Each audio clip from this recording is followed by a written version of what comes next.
On February 21, 1916, the quiet village of Fleury-Devant-Douaumont, near Verdun, awoke to an ordinary winter morning. Farmers tended their fields, children played near the church, and smoke curled from chimneys.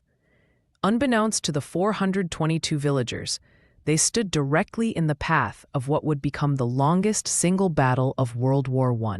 German strategists had chosen Verdun as the site for Operation Gericht, a battle of attrition designed to bleed France white.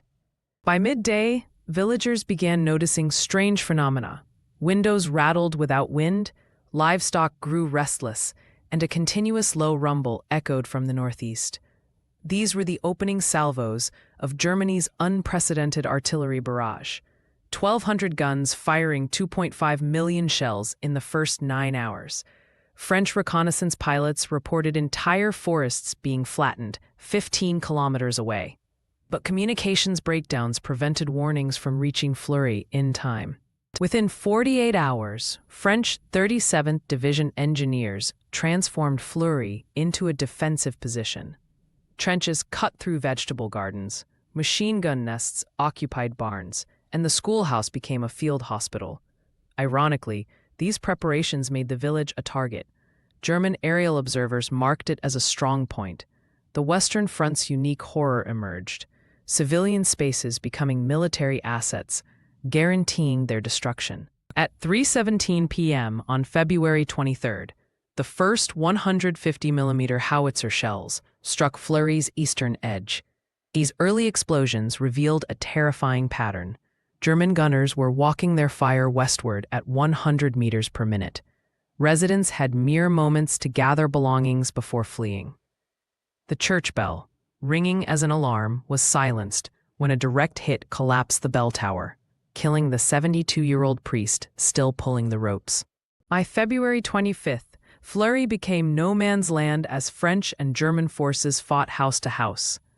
The 305th Infantry Regiment used wine cellars to move undetected, while German stormtroopers employed flamethrowers in close quarters. Artillery from both sides pounded the village relentlessly, French 75mm guns firing over open sights at 20 rounds per minute. Civilian casualties reached 90% in the first 72 hours of fighting. For 38 villagers trapped in Fleury's extensive root cellars, survival became a nightmare of thirst, gas fears, and concussion injuries. The Durand family's diary records, counting 344 nearby explosions in 1 hour. When French troops discovered these shelters, they faced an impossible choice: evacuate civilians through active killing zones, or leave them amidst the fighting. Most chose to share their rations and wait for relief that never came. March 6 marked the battle's most intense shelling. German 210mm and 305mm siege guns fired 500,000 rounds across the Verdun sector. Fleury's ruins were hit by approximately 3,000 shells per hectare, creating overlapping craters 10 meters wide. French artillery observers reported the village's complete disappearance beneath smoke and debris.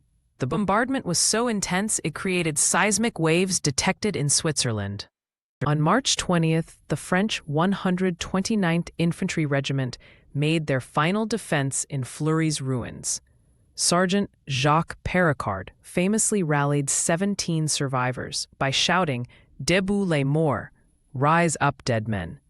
They held the village's last strong point, the shattered bakery cellar, for 53 hours before being overrun. German losses were so severe they couldn't consolidate the position, and the front line stabilized 200 meters west. When fighting moved west in April 1916, survey parties found Fleury's terrain completely unrecognizable. Of 182 buildings, only 3 walls remained standing. The 10-meter depth of rubble contained grim discoveries: 68 civilian bodies, 420 French and German soldiers, and over 12,000 unexploded shells per square kilometer. The village was so thoroughly destroyed, its former location became a navigation landmark called Point X on military maps. Today, the Fleury Memorial marks where the village once stood. Unexploded ordnance still renders 90% of the original site uninhabitable. Ecologists note an irony. The shell craters created unique microhabitats, now home to 17 protected species. As forest reclaims the battlefield, each rain still washes up relics, porcelain shards, buttons, and sometimes bones, silent witnesses to history's most destructive artillery duel.